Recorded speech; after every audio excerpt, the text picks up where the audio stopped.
Morning students,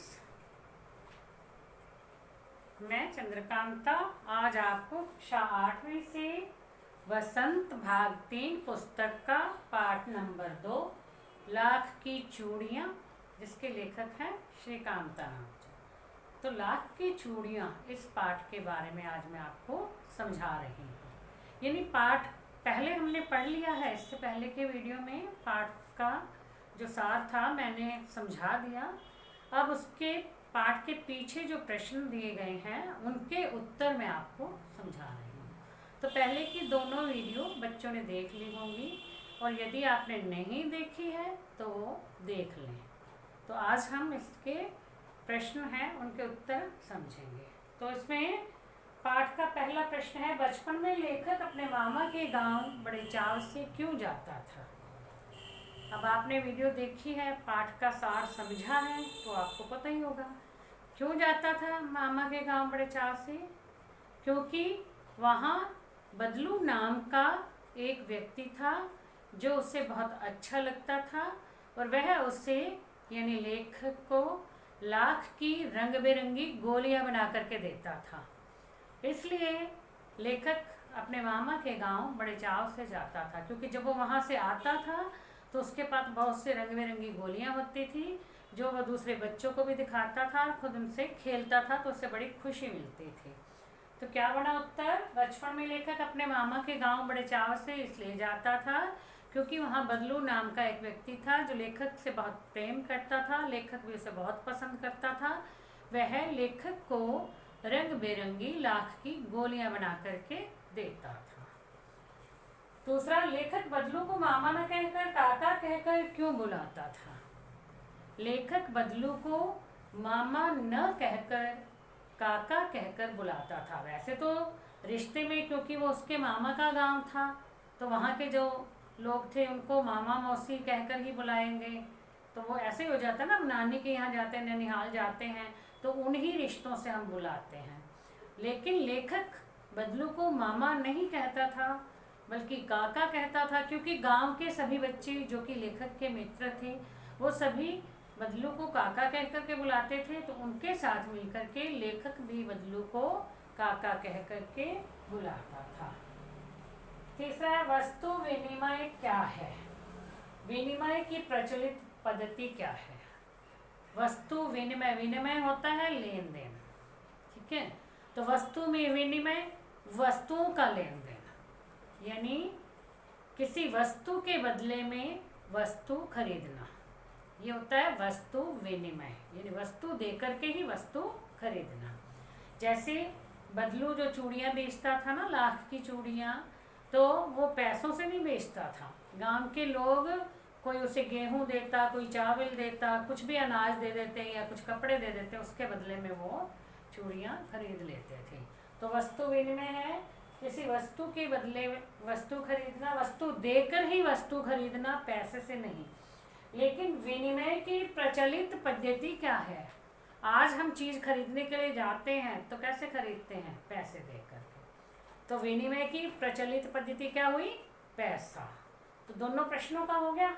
वस्तु विनिमय यानी चीज़ के बदले चीज़ खरीदना, वस्तु देकर के वस्तु खरीदना, और विनिमय की प्रचलित पद्धति पैसा है।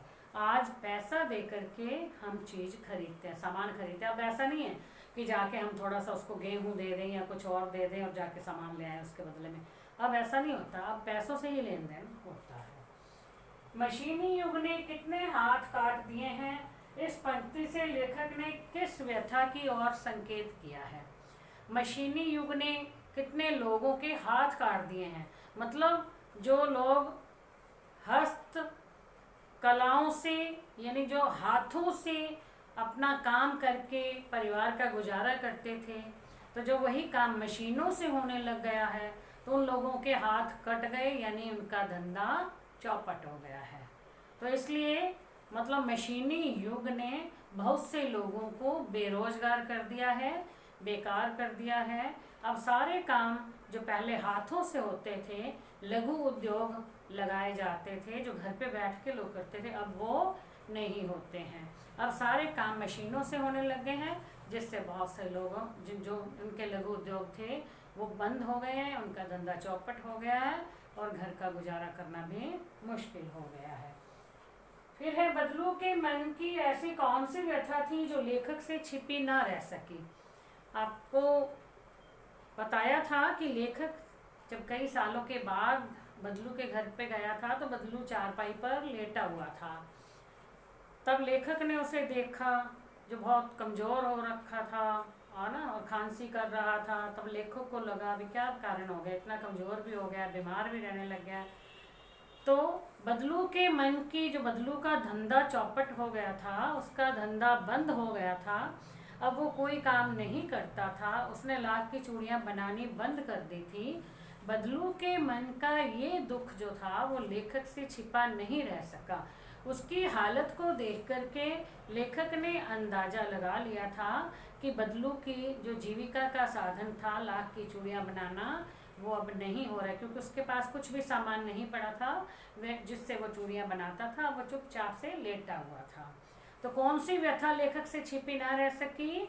बदलू का जो लाख की चूड़ियाँ बनाने का धंधा था वो अब बंद हो गया था। ये बात जो है लेखक से छिपी ना रह सकी। और बदलू को इस बात का दुख भी बहुत था कि लोग आजकल जो है उसकी बनाई लाख की चूड़ियाँ पहनना पसंद नहीं करते थे, क्योंकि वो थोड़ी महंगी होती थी। लेकिन कांच की चूड़ियाँ वह सस्ती मिल जाती थी तो लोग वही पहनना ज़्यादा पसंद करते थे। फिर है मशीनी युग ने बदलू के जीवन में क्या बदलाव किया।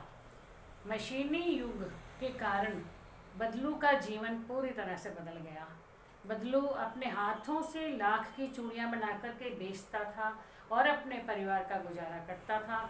लेकिन अब लोगों ने कांच की चूड़ियाँ पहननी शुरू कर दी थी, जिससे बदलू का लाख की चूड़ियों का जो धंधा था वो बंद हो गया था और इससे बदलू की आर्थिक स्थिति बहुत ख़राब हो गई थी।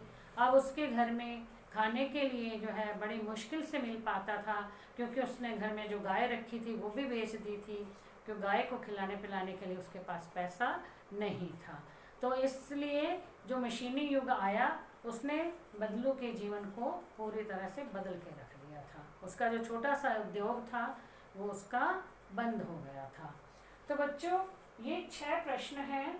इसमें 6 नहीं, आपकी बुक में पीछे तो 5 दिए गए हैं। यानी बचपन में लेखक अपने मामा के गांव चाव से क्यों जाता था और लेखक बदलू को मामा ने कहकर काका कहकर क्यों बुलाता था, ये दोनों प्रश्न एक में ही दिए गए हैं। तो मैंने इनको दोनों को अलग करके लिख दिया है। तो बच्चों ये प्रश्न जो इनके उत्तर आपको समझ में आ गए होंगे। अब मैं नेक्स्ट वीडियो में इसी पाठ के कुछ प्रश्न आपको दूंगी, हम रिवीजन करेंगे।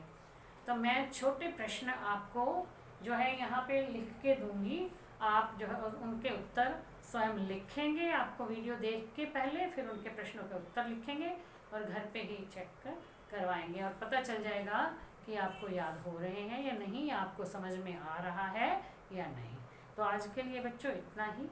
Thank you.